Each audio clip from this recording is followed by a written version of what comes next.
Shalom semuanya, selamat pagi Tuhan yang terkasih dalam Tuhan. Pagi ini kita mau mempersiapkan diri kita untuk kita datang beribadah. Saya undang kita semua bangkit berdiri. Mari kita persiapkan diri kita. Kita mau masuk ke dalam hadirat Tuhan. Kita naikkan pujian Tuhan Yesus melawan umatnya.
Kasih-Mu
Selamat pagi. Mari kita kasih salam kiri kanan kita. Tuhan Yesus mengasihimu. Tuhan Yesus mengasihimu. Tuhan Yesus mengasihimu. Silakan duduk ya.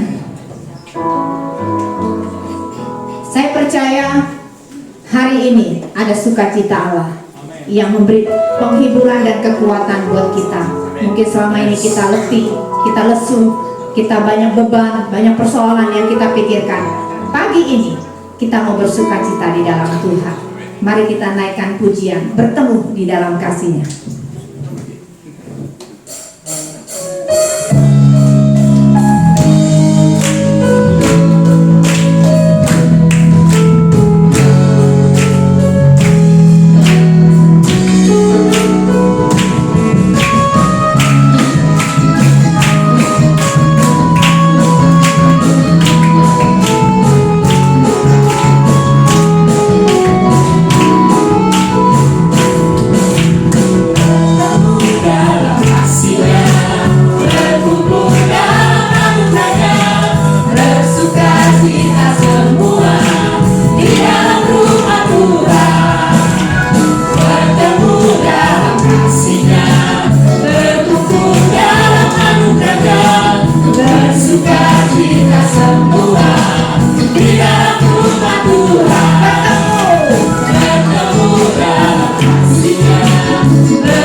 Saudara-saudara kita. Yuk.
Bila topan datang melanda hidupmu,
bersuka karena Yesus setia.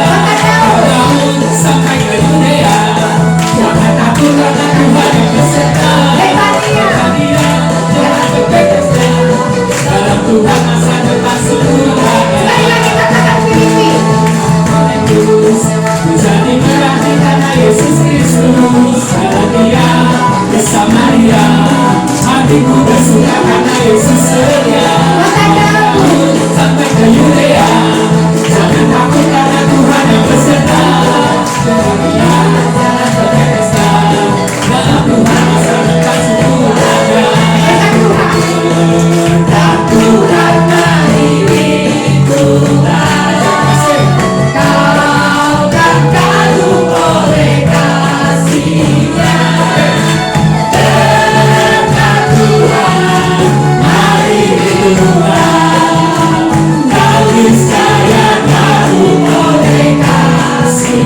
Berkat Tuhan, berkat Tuhan mari Tuhan, kau kan kagum oleh kasih-Nya. Berkat Tuhan mari Tuhan, kau niscaya kagum oleh. Cuma saja katakan berkat Tuhan. Berkat Tuhan mari Tuhan, kau kan kagum oleh kasih-Nya. Berkat Tuhan mari Tuhan, kau niscaya kagum. Berkat Tuhan cuma saja. Berkat Tuhan mari Tuhan, kau kan kagum oleh kasih-Nya. Berkat Tuhan mari Tuhan, kau niscaya kagum oleh kasih-Nya. Sama-sama katakan berkat Tuhan. Berkat Tuhan mari Tuhan, kau kan kagum oleh kasih-Nya. Berkat Tuhan mari Tuhan, kau niscaya kagum oleh kasih-Nya. Berkat Tuhan mari Tuhan, kau niscaya kagum oleh kasih-Nya. Berkat Tuhan mari Tuhan, kau niscaya kagum oleh kasih-Nya.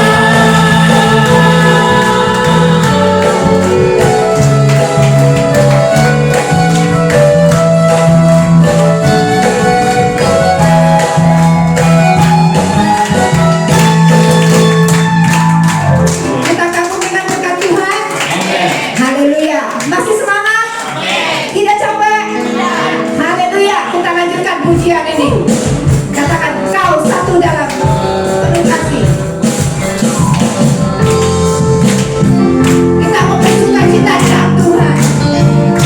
Karena berkat Tuhan, kasih Tuhan, anugerah Tuhan melimpah dalam hidup kita.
Waktu selanjutnya saya serahkan kepada kur umum yang akan menaikkan pujiannya bagi Tuhan.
Sungguh kita menyadari seperti Kau katakan bahwa kita adalah milik Tuhan seutuhnya. Dan biarlah kita mau terus menyerahkan seluruh hidup kita ke dalam tangan Tuhan. Kita melanjutkan pujian kita. Yesus setia. Mari kita sama-sama menaikkan pujian.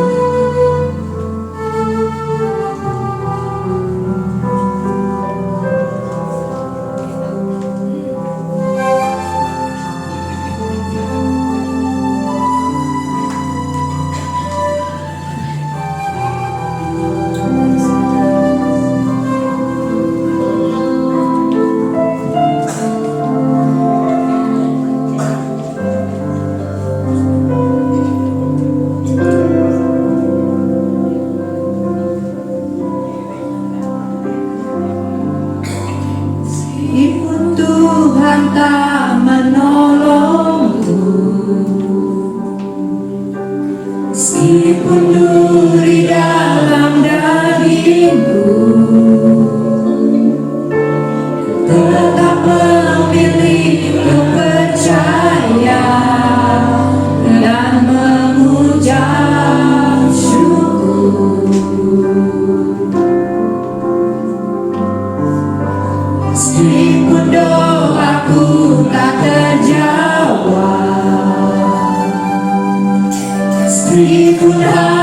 hatiku habis lenyap, tetap memilih untuk percaya dan mengucap syukur.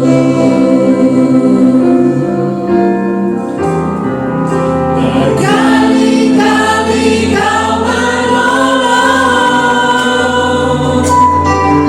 berkali-kali Kau kuatkan dalam rasa sakit. Engkau ada, Yesus setia.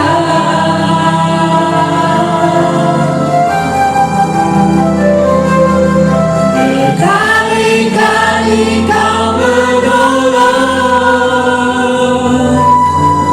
berkali-kali Kau kuatkan dalam lembah gelap. Engkau ada, Yesus setia.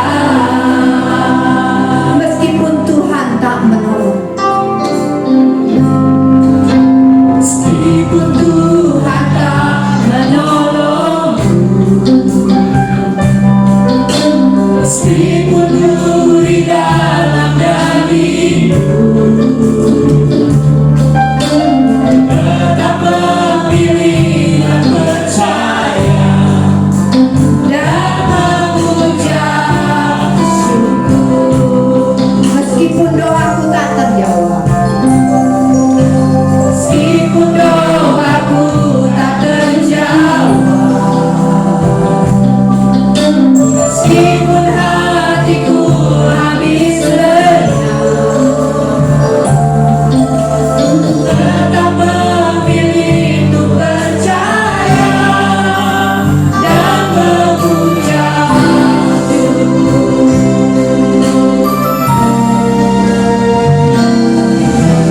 Berkali-kali Kau menolong, berkali-kali Kau kuatkan dalam rasa sakit. Engkau ada, Yesus setia.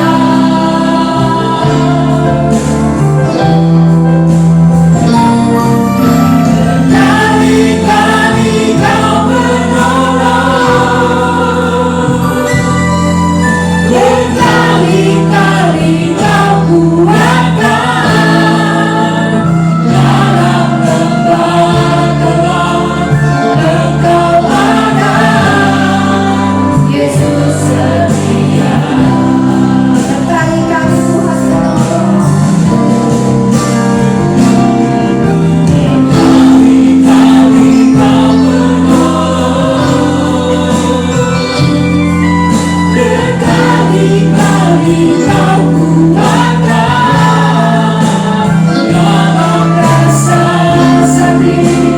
Engkau ada, Yesus setia.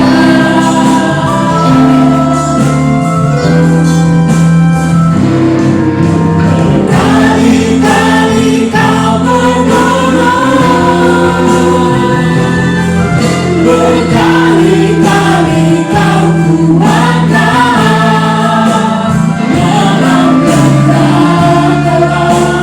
Engkau ada, Yesus setia. Kita percaya kita punya Tuhan Yesus yang setia. Berkali-kali Tuhan menolong kita. Berkali-kali Tuhan kuatkan kita ketika kita lemah, ketika kita jatuh. Tuhan tetap kuatkan, Tuhan tetap menolong. Di saat engkau sendiri, Tuhan gak pernah membiarkan engkau sendiri.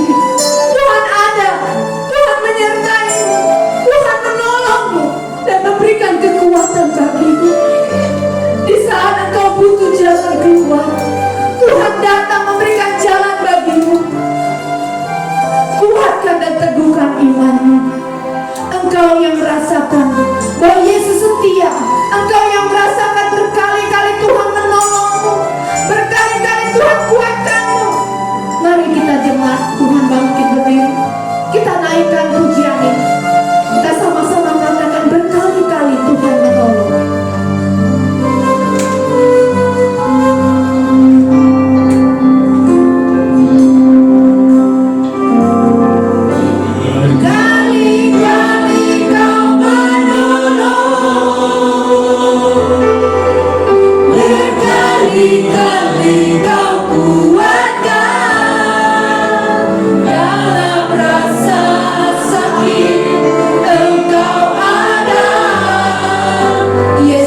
setia.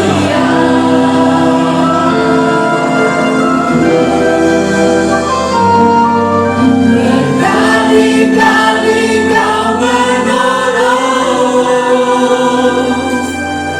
berkali-kali Kau kuatkan, dalam lembah gelap Engkau ada, Yesus setia. Ya jemaat saja katakan berkali-kali Kau menolong. Berkali-kali Kau menolong, berkali-kali Kau kuatkan,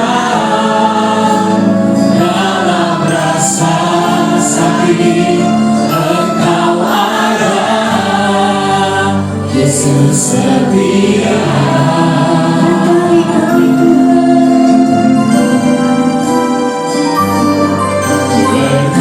Berkali-kali Kau menolong, berkali-kali Kau kuatkan, dalam lembah gelap Engkau ada, Yesus setia. Sekali lagi jemaat katakan berkali-kali Tuhan menolong. Musik Berkali-kali Kau menolong, Yesus, Engkau setia. berkali-kali Kau kuatkan, Engkau yang merasakan dalam rasa sakit Tuhan selalu ada bersama. Jangan setia, jangan khawatir. Tuhan Yesus setia. berkali-kali Kau menolong, Berkali-kali Tuhan kuat. berkali-kali Kau kuatkan, dalam lembah gelap Engkau ada, Yesus setia. Berkali-kali Tuhan tolong, itu yang menjadi keyakinan kami Tuhan. Kami percaya Tuhan, bahwa Engkau tidak pernah membiarkan kami. Engkau selalu ada dan menolong setiap kami Tuhan. Kami percaya Tuhan.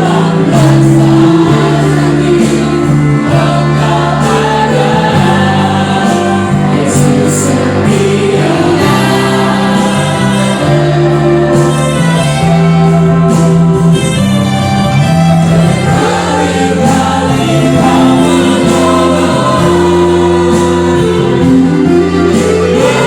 Berkali-kali Kau kuatkan, dalam lembah gelap Engkau ada, Yesus setia.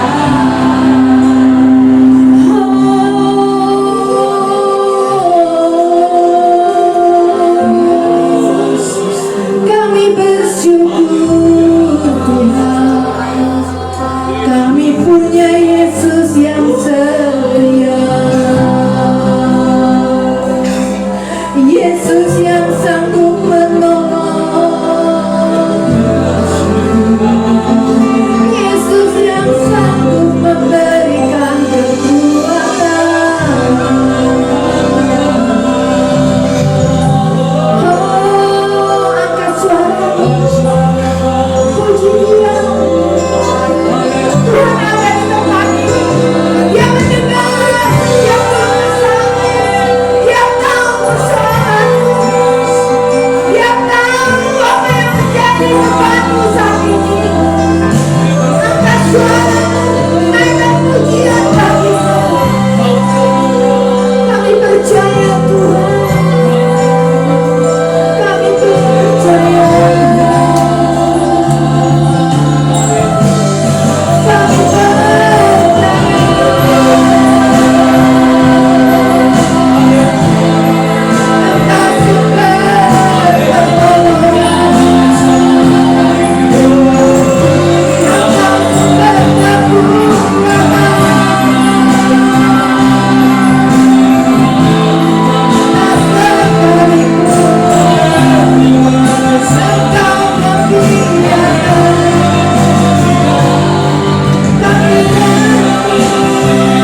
setia.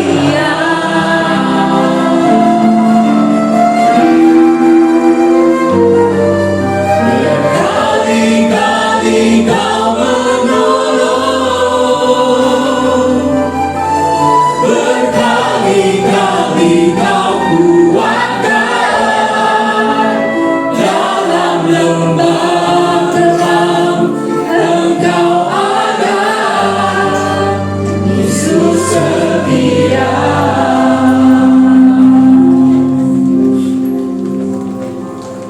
Terima kasih. Terima kasih Tuhan. Terima kasih untuk kasih setia-Mu. Terima kasih untuk anugerah-Mu. Terima kasih untuk pengorbanan-Mu. Terima kasih untuk pemeliharaan-Mu dalam hidup kami. Kami ada sebagaimana kami ada saat ini. Itu semua berkat kasih karunia dan anugerah-Mu semata. Dan pagi ini Tuhan, kami juga bersyukur Kau memberikan waktu untuk kami menaikkan pujian dan penyembahan kami ke hadapan hadirat-Mu. Sekarang kami siap untuk mendengar firman-Mu. Allah Roh Kudus, hadirlah di tengah-tengah kami. Celikan mata rohani kami, jamah hati kami, terangi pikiran kami, supaya kami dapat mengenal kebenaran firman-Mu. Beri kami hati, telinga seorang murid yang siap mendengar, siap belajar, dan siap melakukan kebenaran firman-Mu. Terima kasih Tuhan. Dalam nama Tuhan Yesus Kristus yang Maha Kuasa, kami berdoa dan bersyukur. Amin. Amin. Selamat hari Minggu Bapak Ibu, silakan duduk. Terima kasih untuk worship leader, singer, dan para pemusik yang telah memimpin kita untuk menaikkan pujian dan penyembahan kita pada Tuhan. Ya. Ini pertama kali saya sharing firman Tuhan di tempat ini, GPPS Jemaat Kampung Duri. Ya, saya akan memperkenalkan diri secara singkat. Nama saya Robert Paul Trisna. Saat ini saya bekerja atau melayani sebagai dosen di STT Bethel Indonesia, Sekolah Tinggi Teologi Bethel Indonesia. Oh, namanya panjang amat Pak. Ya. Kalau generasi lama, ya generasi Pentakosta, apalagi yang pernah ke GBI, mengenalnya dengan nama Seminari Bethel, yaitu nama yang lebih populer. Ya, kalau sekarang memang 2010 kemarin diganti namanya jadi STT Bethel, tapi lebih populer dengan istilah Seminari Bethel. Ya. Saya lulus dari kampus itu tahun 2004, berarti kurang lebih 20 tahun yang lalu. Lalu saya ke Singapura untuk melanjutkan pendidikan saya, MDiv, 2004 sampai 2006. Lalu 2006 sampai dengan 2007 sampai 2011 saya ke Los Angeles untuk melanjutkan program Master of Theology dan doktoral saya. Selesai 2011 saya kembali ke Jakarta melayani, mengajar di Seminari Bethel sampai hari ini. Ya, jadi kurang lebih sudah 13 tahun saya mengajar di Seminari Bethel. Tempatnya di mana Pak? Di Petamburan. Ya, Petamburan dulu dekat markas FPI, cuma sekarang FPI sudah bubar. Ya, sudah bubar. Nah, itu sekian pengenalan singkat dari saya. Terima kasih pada gembala, ya, majelis jemaat di tempat ini yang memberi kesempatan saya untuk sharing pagi hari ini.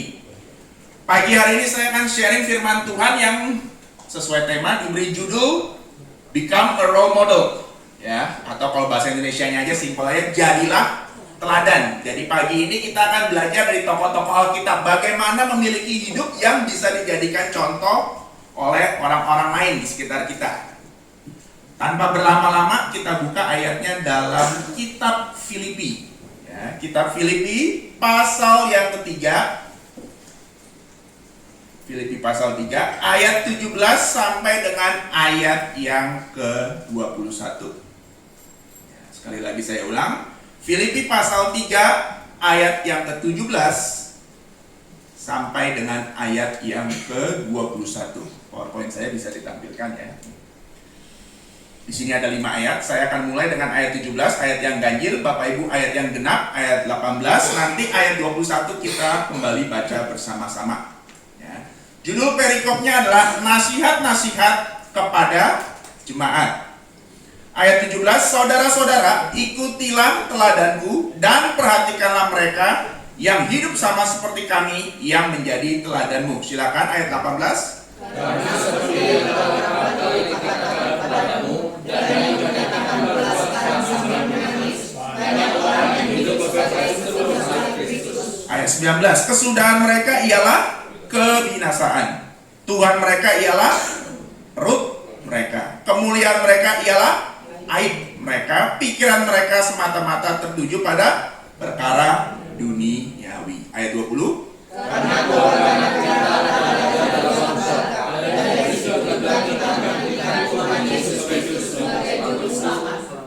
Ya, ayat 21 sama-sama, yang akan mengubah tubuh kita yang hina ini sehingga serupa dengan tubuhnya yang mulia menurut kuasanya yang dapat menaklukkan segala sesuatu pada dirinya. Amin. Untuk firman Tuhan saya akan jelaskan singkat. Jadi kitab Filipi ini, ya, kalau Bapak Ibu pegang kitab Filipi dalam bentuk buku atau di iPad atau di handphone, di tablet, ya, aslinya merupakan sebuah surat. Surat apa? Surat yang dikirim oleh Rasul Paulus kepada jemaat di Filipi. Itu ditulisnya pada abad pertama. Mungkin kalau Paulus hidup di abad sekarang, dia akan kirim email. Ya, dia akan kirim email atau kirim WhatsApp. Ya, instant messaging. Tapi belum ada WhatsApp pada abad pertama, tahun 60-61. Jadi kirimnya berupa surat tulis tangan, lalu suruh orang untuk bawa. Nah, Paulus waktu itu berada di kota Roma, dia ditahan. Tahanan bukan tahanan seperti Bapak Ibu bayangkan pakai rantai begitu, bukan, ya, tahanan rumah. Jadi dia diperbolehkan ngontrak rumah, nyewa rumah. Dia tidak boleh keluar dari rumah itu, dia dijaga tentara. Tapi dia boleh terima tamu. Dia boleh ngobrol dari pagi sampai malam, silakan. Tamunya boleh tinggal di situ juga. Tapi Paulus tidak boleh meninggalkan rumah tersebut selama kurang lebih 2 tahun. Nah, jadi suatu hari akhirnya ada utusan dari jemaat Filipi namanya Epaphroditus. Dia datang bawa bantuan, ya, duit untuk Paulus, ya, keuangan, bantuan keuangan. Sekaligus dia menceritakan masalah-masalah di jemaat Filipi. Oh, di Filipi itu ada masalah begini, ada perselisihan. Ya, ada 2 perempuan yang berselisih, dua-duanya berpengaruh. Ada ajaran sesat begini. Ya. Oh, ada jemaat yang moralnya masih bejat, suka berzina, suka pergi ke pelacur, suka dugem, mabuk-mabukan. Nah, Paulus menulis surat Filipi ini untuk mengingatkan bertobat. Ya. Yang ribut di gereja, satu hati, bersehati. Yang ajaran sesat, ya, hati-hati terhadap ajaran sesat ini. Ya. Dan di pasal 3 dia mengatakan, jadilah teladan, ikuti teladan saya, ikuti teladan orang-orang di sekitar saya, ikuti teladan tokoh-tokoh iman, ya, baik dari perjanjian lama maupun perjanjian baru. Ya. Jangan lagi hidup pikirannya pemuasan hawa nafsu. Jangan lagi hidup hanya untuk memikirkan keinginan daging, keinginan perut, keinginan duniawi. Karena kewarganegaraan kita adalah kerajaan surga. Nah, ini nasihat untuk jemaat Filipi aslinya, tapi ini berlaku juga untuk saudara dan saya.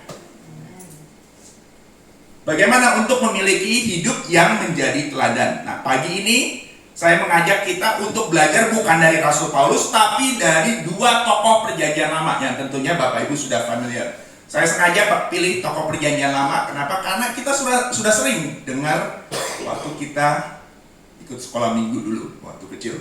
Ya.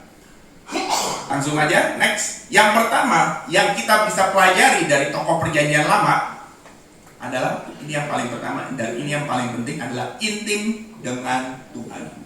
Ya. Kita kenal tokoh perjanjian lama namanya Daud. Ya. Daud, ya, kita tahu ceritanya, dia jadi raja, dia mengalahkan Goliat, lalu dia dikejar-kejar Saul. Ya. Saul meninggal, bunuh diri, akhirnya Daud diangkat menjadi raja. Nah, kalau Bapak Ibu baca cerita Daud, ya, hidupnya bukan hidup yang enak. Hidupnya bukan hidup yang senantiasa mulus, enggak. Memang Daud dikatakan dalam Alkitab a man after God's own heart. Manusia, pria atau laki-laki yang hidupnya berkenan di hadapan Tuhan. Tapi bukan berarti udah berkenan di hadapan Tuhan, Tuhan begitu kasih sama dia sampai hidupnya mulus. Kalau Bapak Ibu baca perjanjian lama, Daud banyak masalahnya. Ya. Daud banyak masalahnya. Waktu muda dia dikejar-kejar bapak mertua. Ya, waktu muda dia dikejar bapak mertuanya siapa? Saul, Raja Saul. Saul iri pada Daud, Saul ingin membunuh Daud, Daud harus lari jadi buronan sekian tahun. Ya. Waktu Daud udah tua, mestinya dia pensiun, tenang kan, usia tua ya pensiun. Itu pun dia dikejar-kejar. Bukan nama bapak mertua udah mati. Ya, ini sekarang diganti oleh anaknya sendiri, namanya Absalom, anak kandung. Bukan ponakan, bukan tetangga, bukan anak tiri, anak kandungnya dari darah dagingnya sendiri, dari benihnya sendiri. Dia dikejar-kejar. Kenapa? Absalom ingin kata kerajaan Israel. Ya. Kata kerajaan Israel, dia pengen rebut, akhirnya dia mencoba mengkudeta bapaknya. Daud harus lari. Ya. Jadi hidupnya Daud tidak mulus. Dan waktu itu Bapak Ibu, kalau kita sekarang kan punya masalah keuangan, pekerjaan, kesehatan, kita bisa baca Alkitab. Alkitab kita sekarang sudah lengkap. 66 kitab dari Kejadian sampai Wahyu. Zamannya Daud hidup, Alkitab yang kita kenal seperti sekarang ini, di iPad, di tablet, atau dalam bentuk buku, Kejadian sampai Wahyu, belum lengkap. Taurat sudah ada, sudah ditulis Musa. Tapi yang kitab-kitab lain, Mazmur, justru Daud salah satu penulis Mazmur yang paling produktif. Jadi Mazmur 150 pasal, 50%-nya ditulis oleh Daud. Daud aja penulisnya. Berarti kan belum lengkap. Nggak usah ngomong Wahyu, nggak usah ngomong surat Filipi. Mazmur aja belum ada. Mungkin Bapak Ibu berpikir, gimana caranya? Saya aja yang udah ada firman Tuhan ini, ya, firman Tuhan di tangan saya, belum tentu saya baca. Apalagi Daud mau baca apa? Ya. Dari mana dia bisa peroleh kekuatan? Dikejar bapak mertuanya, dia tetap setia. Dikejar anak kandungnya, dia tetap setia. Jawabannya adalah intim dengan Tuhan, akrab dengan Tuhan. Ya. Ini adalah sifat Daud, ya, teladan dari hidup Daud yang kita bisa praktekkan dalam hidup kita masing-masing. Bukan hanya Daud. Di gereja lokal tempat saya melayani, daerah Green Lake, saya sedang membuat seri tokoh-tokoh Alkitab. Ya. Hidup tokoh-tokoh Alkitab diteliti, lalu disaring apa aja yang bisa diteladani. Ya. Rata-rata dari hidup tokoh-tokoh Alkitab yang berhasil, nomor satunya adalah karena mereka intim dengan Tuhan. Daud, Daniel, Yesus, Paulus, Elia, dan sebagainya. Syarat keberhasilan mereka yang pertama adalah intim dengan Tuhan. Melalui keintiman dengan Tuhan, Daud peroleh kekuatan sehingga dia nggak bunuh diri. Bayangin, kalau muda dikejar-kejar biasa, masih kuat, tenaga masih kuat. Ini udah tua, udah waktunya pensiun. Masih dikejar anak juga, udah nggak bunuh diri, masih bagus. Nah, bagaimana dengan orang-orang Kristen ya, di abad 20, di abad 21 ini? Next, kita bandingkan sedikit. Nah, ini ada sebuah, saya tunjukkan di sini ada sebuah survei, ya, sedikit statistik yang dibuat oleh seorang bernama Jeremy Myers. Dia itu seorang hamba Tuhan di Amerika. Dia penulis buku. Nah, dia bikin survei. Surveinya bukan di Indonesia, ya. Surveinya di Amerika. Tahun 92. Sekarang 2024, tahun 92 berarti kurang lebih 32 tahun yang lalu, ya, 32 tahun lalu. Dia mensurvei kira-kira orang Amerika itu kan rentan waktunya, harapan hidupnya waktu itu tahun 92 kurang lebih 70 tahun. Dia mensurvei, dia tanyain orang-orang Kristen, tua, muda, berpendidikan, tidak berpendidikan, dia tanyain, kamu menghabiskan waktunya itu kira-kira ngapain? Nah, ini hasilnya. Saya bacakan sedikit ya, cepat aja. Jadi, dalam 70 tahun itu, rata-rata orang Kristen di Amerika tahun 92 menghabiskan waktu 23 tahun untuk tidur. Tidur yang paling banyak. Ya, 8 jam sehari minimal kan? Ya, 8 jam sehari. Itu kalau dihitung-hitung di persentase kurang lebih 32,9%. Oke. Pekerjaan, yang kedua pekerjaan. Pekerjaan dirinci-rinci, kita kerja kurang lebih 8 jam sehari selama 5 hari, ada yang kerja 6 hari, Sabtu kerja, ya oke, nggak apa-apa. Tapi rata-rata kerja 5 hari, Senin sampai Jumat. Dihitung-hitung kurang lebih 16 tahun, 22,8%. Oke deh, kalau tidur sama kerja nggak bisa diubah-ubah. Ya. Kerja kita mau ubah jam kerjanya, kita dipecat bos. Ya. Tidur, kita kurang tidur, repot juga, muncul penyakit. Tapi yang ketiga ini, ya, TV, nonton TV. Dihitung-hitung ternyata 8 tahun, 11,4%. Makan 6 tahun, travel, jalan-jalan 6 tahun. Leisure ini kegiatan hobinya dia apa? Mungkin kalau sekarang ada yang suka main game. Dulu gamenya masih di game di komputer, desktop. Ada yang suka baca novel, segala macam. Leisure tuh kurang lebih 4,5 tahun. Illness, sakit 4 tahun. Dressing, milih baju, ke mall, jalan-jalan, milih baju, saya pilih ini, itu kurang lebih 2 tahun. Ini yang paling menyedihkan. Things of God. Hal-hal yang berhubungan dengan Tuhan, hal-hal rohani, datang ke gereja, baca Alkitab saat teduh, itu cuma 0,5, ya, setengah tahun, kira-kira 6 bulan. Jadi dari 70 tahun, dia hanya menghabiskan kurang lebih 6 bulan untuk hal-hal yang berhubungan dengan Tuhan, ya, 0,7%. Ini sekali lagi surveinya tahun 92, 32 tahun yang lalu. Belum ada gadget yang kita kenal sekarang, belum populer. Jadi kalau sekarang populer ya TV-nya digantikan oleh gadget. Ya. Nah ini yang membuat waktu saya menyiapkan khotbah ya sedih juga. Tidur nggak bisa diubah, pekerjaan nggak bisa diubah.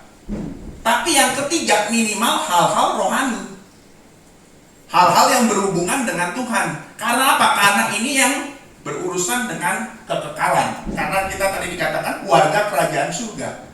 Tapi kalau TV, gadget, ya oke kita senang sementara, tapi kan nggak kekal. Ya. Nah itulah yang membuat hidup orang Kristen sekarang, bahkan mereka berpikir ini kan zaman udah susah, ya habis COVID, harga-harga makin naik, jam kerja dikurangi, saya harus mati-matian kerja, hasilnya yang terbaik, kalau enggak dikurangi atau bahkan dipecat sama bos. Udahlah, yang ngomong-ngomong soal intim itu belakangan aja. Alkitab, ya oke kita baca, ya paling kalau hari Minggu pendeta ajak baca ya kita baca. Zaman Daud belum ada Alkitab, dia punya hubungan yang intim dengan Allah. Zaman sekarang, kalau Bapak Ibu lihat itu ratusan ribuan channel. Apa isinya? Lagu rohani, kalau mau pun di setel 24 jam bisa, tinggal di repeat gitu kan. Tapi orang Kristen memilih waktu untuk yang lain. Hal hubungan intim dengan Allah saat teduh, ya, itu dianggap sebagai sampingan. Padahal itu justru sumber kekuatan bagi orang percaya. Nah, milikilah hubungan yang intim seperti Daud, ya. Milikilah hubungan yang intim dengan Tuhan. Kalau Bapak Ibu mau bertahan di dunia ini. Ya, itu yang pertama, intim dengan Tuhan. Yang kedua, next. Yang kedua adalah orang-orang tokoh-tokoh iman itu memiliki integritas, ya, memiliki integritas. Ya, saya ambil contoh dari Daniel, ya, Daniel. Nah, apa sih Pak integritas? Integritas itu dicirikan atau didefinisikan, diartikan sebagai satu kesatuan yang utuh yang nggak terbagi-bagi. Jadi kalau pikiran berpikir A, kelakuannya, tindakannya, perkataannya juga A. Nggak pikirannya A, perkataannya B, tindakannya C. Nah itu nggak jelas orangnya. Ya. Pikirannya A, perkataan A, tindakannya A juga. Next, ciri orang yang berintegritas adalah ini ciri utamanya. Doing the right thing when no one is watching. Doing the right thing, melakukan hal yang benar kapan?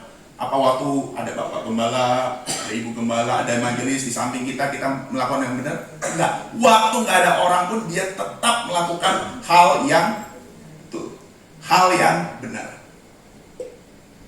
Nah enak ini kalau punya orang yang berintegritas. Bapak Ibu yang punya perusahaan, kalau punya orang pegawai yang berintegritas enak. Kalau kita di rumah pakai pembantu ART. Kalau dia orang berintegritas enak, kita bisa percayakan. Ya, kita bisa tinggal, saya percaya, kasih aja tugasnya, dia akan kerjakan. Walaupun nggak ada kita di samping dia. Nggak perlu selalu harus dicek, ini kerja beneran atau main TikTok nih. Orang yang berintegritas akan menjadi teladan bagi orang lain. Bagaimana dengan orang Kristen? Ada yang berintegritas, ya pasti ada lah, masa nggak ada. Tapi mayoritas, next, ya, seperti istilah teman saya, Senin sampai Jumat nipu orang, Sabtu Minggu nipu Tuhan. Ya.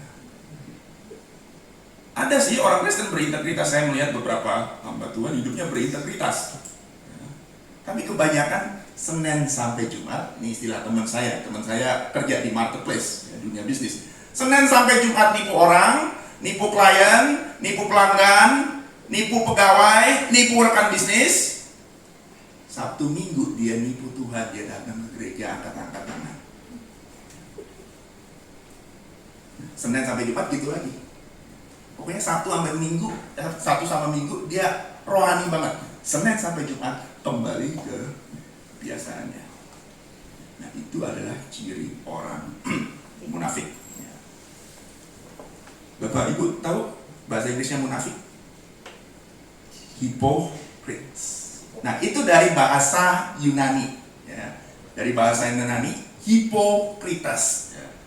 Apa tuh Pak artinya? Artinya topeng. Ya, topeng. Maksudnya topeng, jadi zaman dulu, waktu Tuhan Yesus hidup, belum ada YouTube, belum ada bioskop, belum ada TV. Jadi hiburannya apa? Hiburannya adalah apa yang disebut sebagai teater. Di teater itu, para aktor memakai topeng untuk memerankan orang yang bukan dia. Jadi misalnya, aslinya saya aktor, miskin, belum terkenal. Padahal di peran ini dibutuhkan orang kaya. Saya akan pakai topeng, pasang ke muka saya, 2 jam, 3 jam, drama, selesai, saya lepas lagi, topeng orang kayanya, saya jadi orang miskin lagi. Atau sebaliknya, saya sudah terkenal, aktor kaya, terkenal, banyak diundang kemana-mana. Saya butuh untuk memerankan orang miskin dalam drama ini.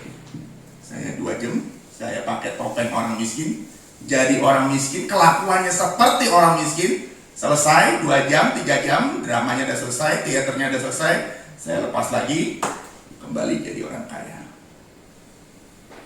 Mungkin Bapak Ibu berkata, ya Pak, itu kan memang kerjaan mereka. Betul, ya memang kerjaan mereka. Aktor itu kerjanya berpura-pura, ya, pakai topeng, memerankan sesuatu yang bukan dirinya. Tapi bahayanya, masalahnya, kalau topeng ini dibawa ke hidup sehari-hari.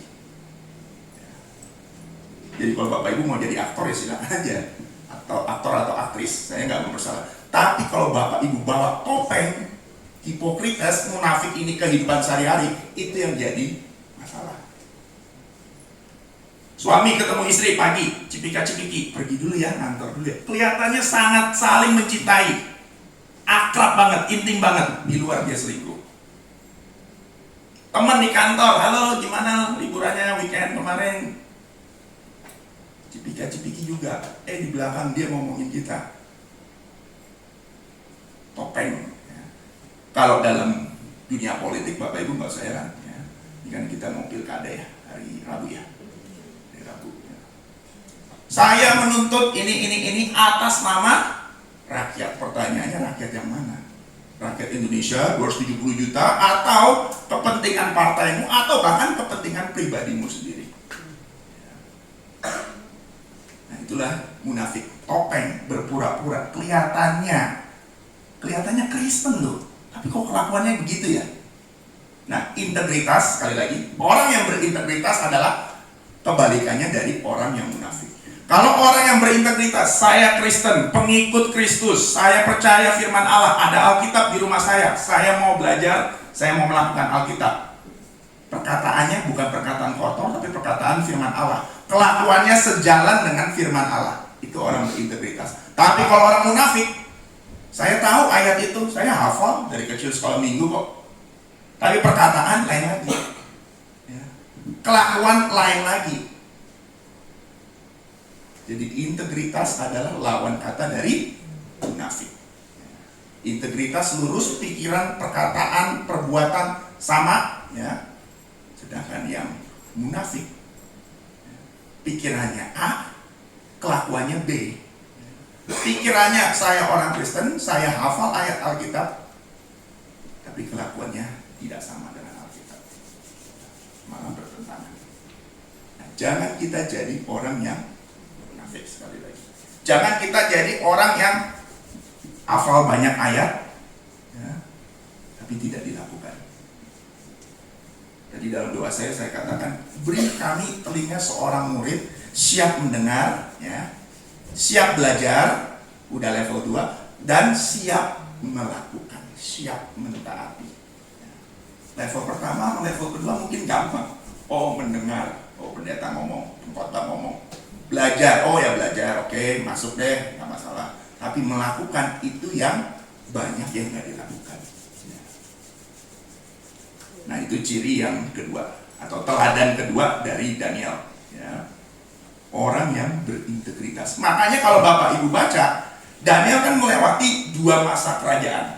Dia melewati zaman kerajaan Babel, dia jadi orang penting. Lalu berikutnya zaman kerajaan Persia pun dia diangkat menjadi pejabat tinggi. Nah, ini adalah bukti orang yang berintegritas. Dia nggak terima suap, dia melakukan pekerjaannya baik, apakah itu ada majikannya, ada bosnya atau tidak, dia tetap melakukan yang terbaik. Walaupun orang lain di sekitar dia nggak ada yang lihat. Itu yang kedua, integritas. Yang ketiga adalah kerendahan hati. Pertama tadi intim dengan Tuhan, akrab dengan Tuhan.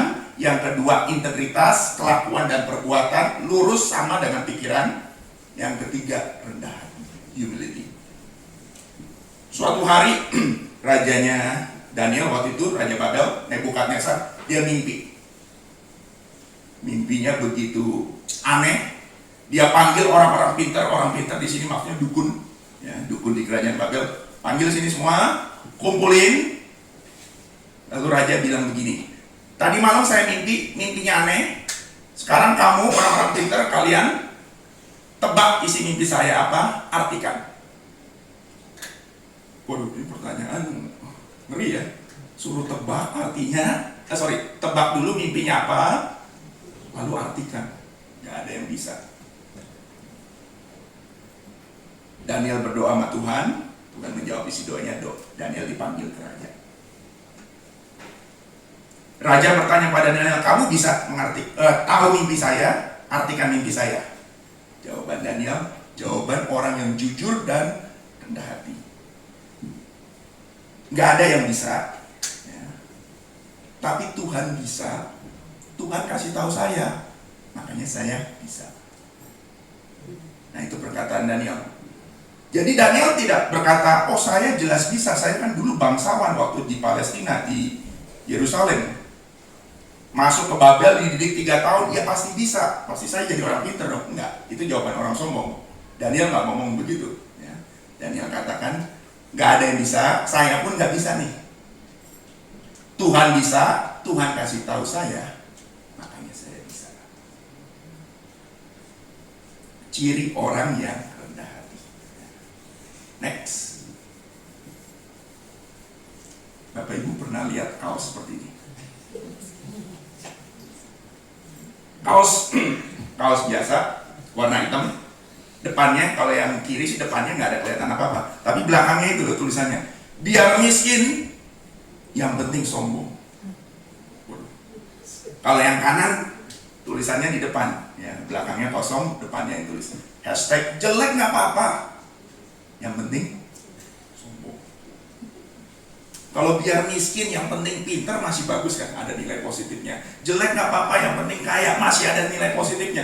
Ini udah miskin, sombong, udah jelek, sombong lagi. Nah, tahun lalu sekitar bulan Januari 2023 ada perayaan Imlek.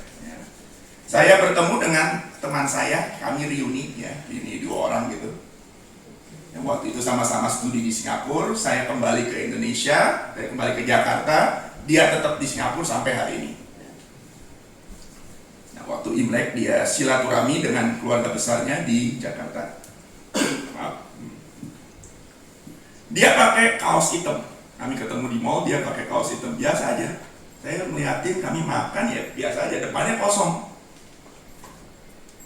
Ngobrol sana sini, akhirnya saya ke toilet, ya, toilet cuci tangan dan sebagainya. Saya kembali melihat punggung teman saya. Nah, barulah saya bisa baca tulisan itu. Biar miskin, gede banget. Biar miskin, yang penting sombong. Saya tahu kondisi teman saya, dia kerja di Singapura, tidak miskin, tidak kaya, ya, tapi oke lah keadaannya, ekonominya. Tapi maksudnya apa nih? Saya tanya sama teman saya, maksudmu apa sih pakai kaos seperti itu? Biar miskin, yang penting sombong. Kamu kan bukan orang miskin. Nah, dia bilang, nah ini buat lucu-lucuan aja, souvenir aja. Souvenir dari Jakarta. Dia tunjukin satu lagi dari tasnya. Ini loh, jelek nggak apa-apa, yang penting sombong. Ya saya heran, kamu kalau beli kaos itu yang bagusan dikit, Spider-Man, Batman, Superman gitu yang keren. Ngapain beli yang kayak gini? Oh, kalau Spider-Man, Batman, Superman udah banyak di Singapura, nggak ada yang istimewa. Justru saya nyari yang istimewa kayak gini, buat lucu-lucuan aja. Buat lucu-lucuan katanya. Ya terus terang saya nggak ngerti selera humor teman saya atau selera humor generasi zaman now. Tulisan biar miskin yang penting sombong, jelek nggak apa-apa yang penting sombong, ini pelanggaran terhadap firman Tuhan. Firman Tuhan katakan, walaupun kau kaya, banyak emasnya, banyak depositonya, banyak propertinya, engkau harus tetap rendah hati. Walaupun kau cantik, ganteng, atau merasa cantik, ya, engkau juga harus tetap rendah hati. Jangan udah miskin sombong lagi. Jangan udah jelek sombong. Nah, inilah generasi zaman now, saya nggak ngerti humornya mereka kok sesuatu yang jelas-jelas salah di Alkitab malah dijadikan lelucon. Jangan anggap dosa kesombongan itu sebagai dosa yang sepele. Pak, yang penting saya nggak berzina, Pak. Yang penting saya nggak dugem, nggak pakai narkoba, nggak nyuri, ya, nggak korupsi, nggak apa-apa lah sombong dikit. Alkitab mengatakan Allah meninggikan orang yang rendah hati, tapi ada kelanjutannya. Tapi dia juga merendahkan orang yang sombong. Kita lihat bosnya Daniel. Tadi masih sama, Raja Nebukadnezar. Ya, next. Ini gambar. Ya, kalau Bapak Ibu suka sejarah pasti tahu gambar ini. Ini merupakan gambaran dari artis ya. Mengenai apa? Mengenai apa yang disebut sebagai Hanging Gardens of Babylon. Taman gantung di Babel. Ini salah satu dari 7 keajaiban dunia zaman purba, zaman old. Kalau sekarang kan zaman now. Ini zaman old, ini keren, ya, keajaiban. Ya. Jadi apa sih? Jadi itu Nebukadnezar bukan hanya seorang raja yang pinter politik, bukan hanya seorang raja yang pinter perang.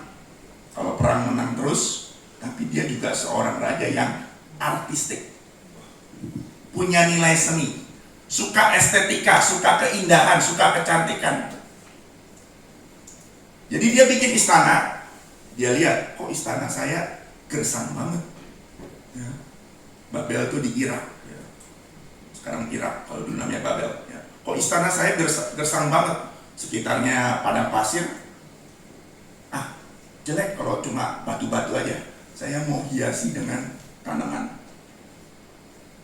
Akhirnya dibuat itu, di balkonnya ada tanaman, di atas bahkan sampai puncaknya ada tanaman. Ya kalau sekarang mungkin pakai teknik hidroponik ya. Saya nggak tahu dulu pakai teknik apa. Taman gantung Babel, ya, raja yang pinter, bukan hanya perang, bukan hanya politik, tapi juga dalam seni.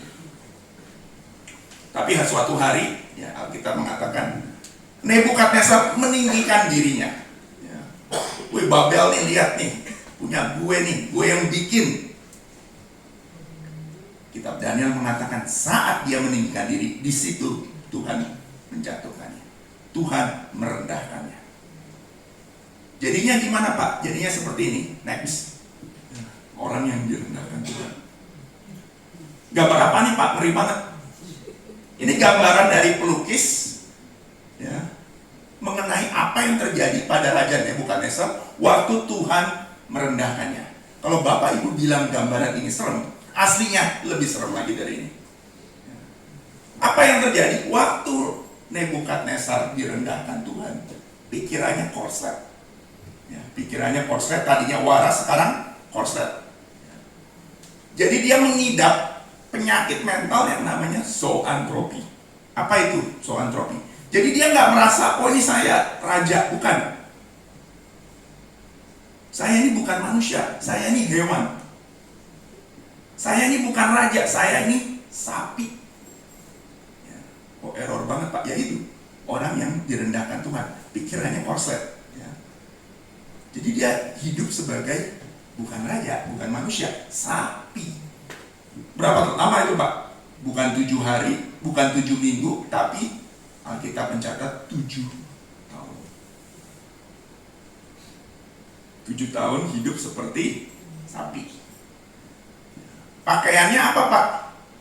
Kalau sebagai raja, dia bisa suruh penjahit istana, jahit jubah ini. Gak banyak tanya, langsung jadi. Tapi sebagai sapi, sebagai hewan, waktu dia pikirannya tidak waras itu, dia hidup selama 7 tahun telanjang. Tidak ada binatang yang pakai pakaian. Saya suka ke mall Central Park, dekat ya dari sini ya. Central Park itu kan ada Tribeca Park, orang bawa guguk lucu-lucu. Tapi anehnya dipakein kaos, dimasukin ke tas. Waduh, binatang jangan dipakein baju Bapak Ibu. Hakikat binatang itu telanjang. Tuhan udah ngasih baju mereka, bulu-bulu yang tebal itu, jangan dipakein lagi. Kita melihatnya lucu, binatang itu kepanasan, kasihan guguknya itu. Ya. Jadi tidak ada binatang yang pakai baju. Ya. Telanjang selama 7 tahun. Rambutnya tidak potong rambut selama 7 tahun. Saya punya murid di STT Battle, seorang ibu usianya 50 tahun. Ya. Ibu ini waktu pandemi dia parno sekali. Dia nggak berani keluar rumah. Sayuran yang biasanya dia belanja ke pasar ngobrol sama pedagang, hari itu waktu pandemi dia hanya pesen online, datang ke rumah, ditaruh di depan pagar, sangkutin ke pagar, dia ambil. Biasanya dia ke mall, biasanya dia ke salon, dia bilang ke saya, selama 2 tahun saya tidak ke salon. Ibu-ibu loh, perempuan, cewek, rambutnya tebal. Bapak Ibu bayangkan, tidak cukur rambut 2 tahun, tidak potong rambut 2 tahun. Kalau ngambil duit, biasanya dia ke bank, ke ATM di mall, masukin, ambil duit. Waktu pandemi, dia parno sekali, dia hanya pakai ATM drive-thru. Jadi dia nggak perlu turun dari mobil, dia masukkan angkanya, ambil, pulang. Begitu sampai rumah, bajunya, pakaiannya, masukin air panas, rendam, langsung cuci. Parno sekali. Ternyata kena juga. Sudah sekian banyak yang dia lakukan. Nah, sudah sekian banyak yang dia lakukan, nggak ke mall. Terima kasih. Sudah tidak ke mall, tidak potong rambut. Jadi gimana bu rambutnya? Ya saya, kalau cewek kan bisa digulung ya, digulung aja. Oh bagus lah ibu cewek. Kalau saya cowok masa saya gulung rambut? Saya tiap bulan ya cukur rambut kalau nggak panas. Nah, Nebukadnezar tidak potong rambut 7 tahun.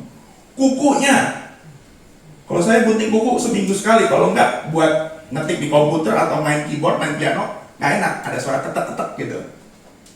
Nebukadnezar, Bapak Ibu lihat, kuku kaki dan kuku tangannya tidak potong kuku selama 7 tahun. Makanannya apa Pak? Sebagai raja, dia bisa pesen daging apapun yang dia mau. Makanan apapun, sayuran, daging yang dia mau. Tapi waktu dia direndahkan, dia merasa saya bukan raja, saya sapi. Sapi makan apa? Masa sapi makan kepiting? Masa sapi makan steak? Yang sama aja kanibal dong kalau steak. Sapi makan steak, steaknya daging sapi ya kanibal. Sapi makanannya rumput. Jadi Raja Nebukadnezar waktu dia direndahkan tidak makan enak selama 7 tahun. Makanannya adalah rumput. Sampai akhirnya dia sadar, dia merendahkan diri di hadapan Tuhan, baru pikirannya waras lagi, dia kembali jadi raja. Ya. Jadi jangan anggap dosa kesombongan itu sebagai dosa yang sepele. Ya. Allah bisa meninggikan orang yang rendah hati, tapi sebaliknya Allah bisa menjatuhkan orang yang tinggi hati. Jadi hati-hati dengan hidup kita. Ya, kembali teladani Daniel. Ya. Walaupun dia pinter, walaupun banyak pewahyuan yang dia terima, dia tetap rendah hati. Next, saya akan akhiri renungan atau khotbah saya ini dengan sedikit ringkasan. Jadi pagi ini kita belajar 3 hal penting, 3 hal yang kita bisa teladani dari tokoh-tokoh perjanjian lama. Ya. Bergaul akrab dengan Tuhan. Ya. Dengan bergaul akrab dengan Tuhan, Bapak Ibu akan memperoleh kekuatan. Ya. Yang kedua, hidup dengan integritas, jangan munafik, jangan pakai topeng. Dan yang ketiga, tetap rendah hati walaupun engkau kaya, walaupun engkau cantik, walaupun engkau ganteng, ya, walaupun engkau pintar. Amin untuk firman Tuhan. Saya ajak pemusik, worship leader, dan singer. Kita akan nyanyikan lagu Tuhan Ku Mau Menyenangkan.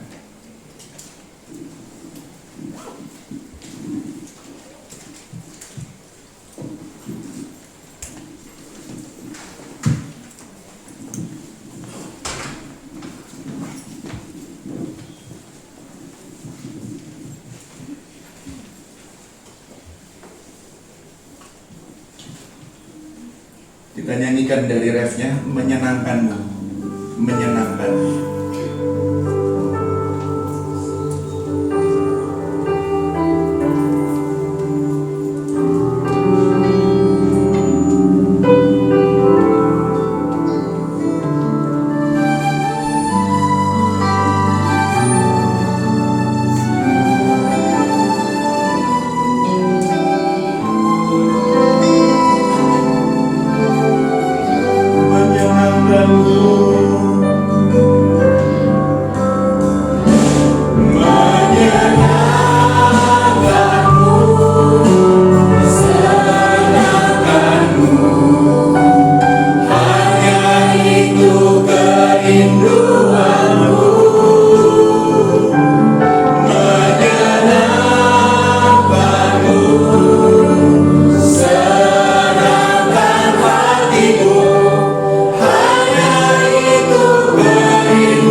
firman-Mu yang telah Kau nyatakan pada kami siang ini.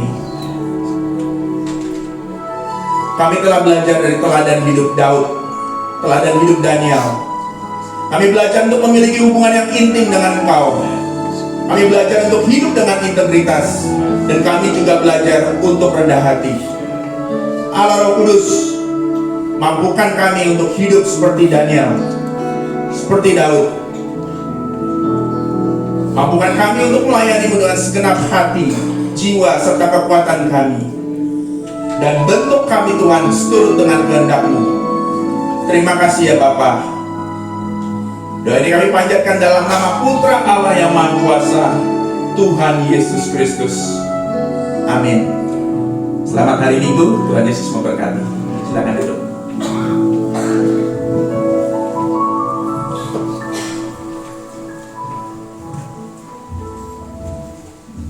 Terima kasih buat hambanya. Sungguh firman Tuhan yang memberkati kita semua. Kita mau menjalankan persembahan. Sebelum kita menjalankan, kita berdoa lebih dulu. Saya minta suamiku, Pak Kurniawan, untuk berdoa untuk berkat. Terima kasih Tuhan, terima kasih Bapak. Sungguh kami diberkati dalam firman-Mu pagi ini Tuhan. Terima kasih Bapak, kami bersyukur Tuhan pagi ini Tuhan. Sebentar kami akan memberi yang terbaik buat-Mu Tuhan untuk pekerjaan-Mu Tuhan.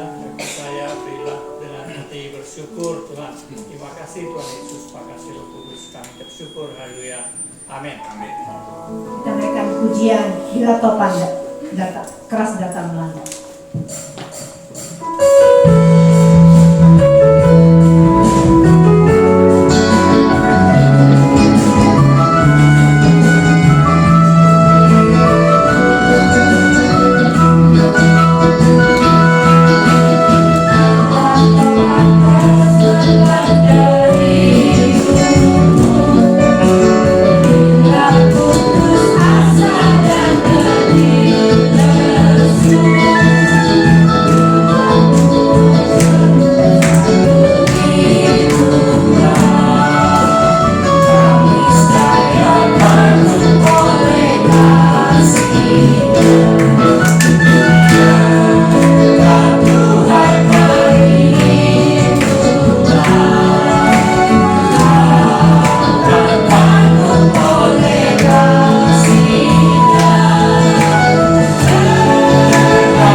Selanjutnya kita akan mendengar pengumuman dari Bapak Pendeta Entian.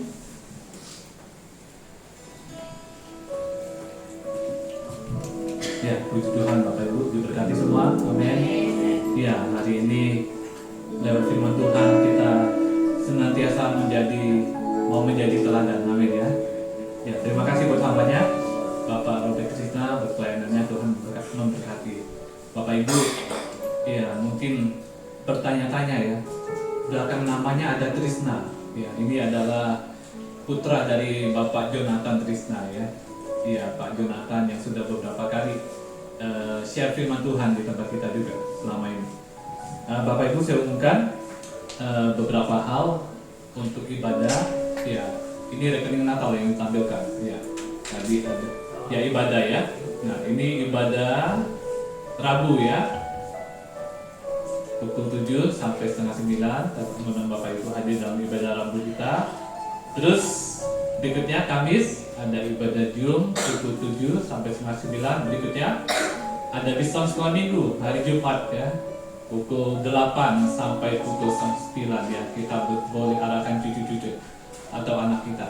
Terus ibadah Sabtu pukul 9 ya, ada jemaat yang di Kamboja. Terus ibadah Yud hari Sabtu secara online dan juga onsite pukul 4. Berikutnya hari Minggu kembali ya, minggu depan tanggal 1 ya, sudah menginjak bulan Desember, kita ada ibadah dan ada perjamuan kudus. Berikutnya ibadah sekolah minggu ya, di atas ya, di lantai 3 setiap hari Minggu. Berikutnya ya ini Bapak Ibu untuk nanti ya dana Natal ya. Jadi Bapak Ibu, Natal akan diselenggarakan pada Minggu tanggal 22 Desember 2024. Dana yang kita butuhkan total 23.400.000 bisa ditransfer ke rekening dana Natal Bank BCA 398-135-1892 atas Kesia Firdaus, atau Bapak Ibu bisa masukkan di kotak dana Natal yang ada di depan. Selanjutnya Bapak Ibu, saya umumkan juga untuk ibadah Natal GPPS DKI yang ada di Jakarta ya, dengan tema marilah sekarang kita pergi ke Bethlehem, akan diadakan pada Minggu tanggal 8 Desember 2024 pukul 5 sampai pukul 7 Bapak Ibu, berlokasi di Gedung Geraha Mataton.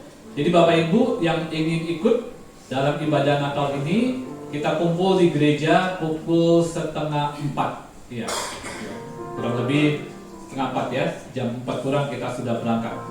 Bertempat di Gedung Geraha Mataton, Jalan Arjuna Utara nomor 46 ya, di pinggir jalan tol Tebejur.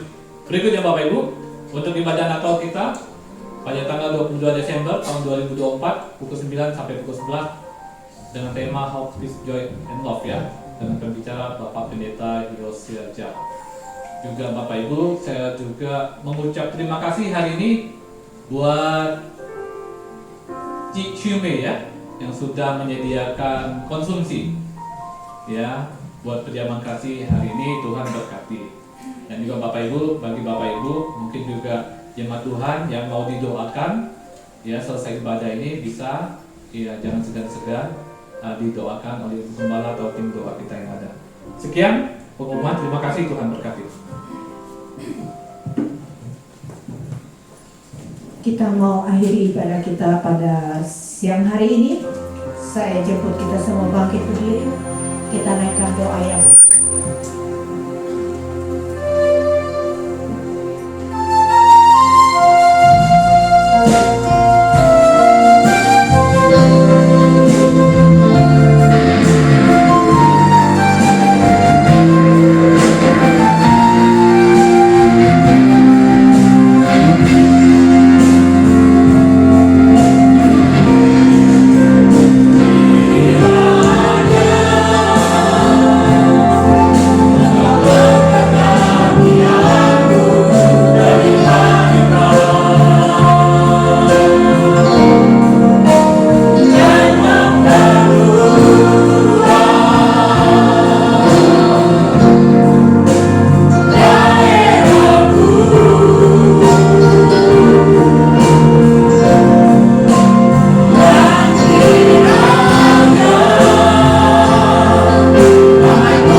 kita pada minggu ini.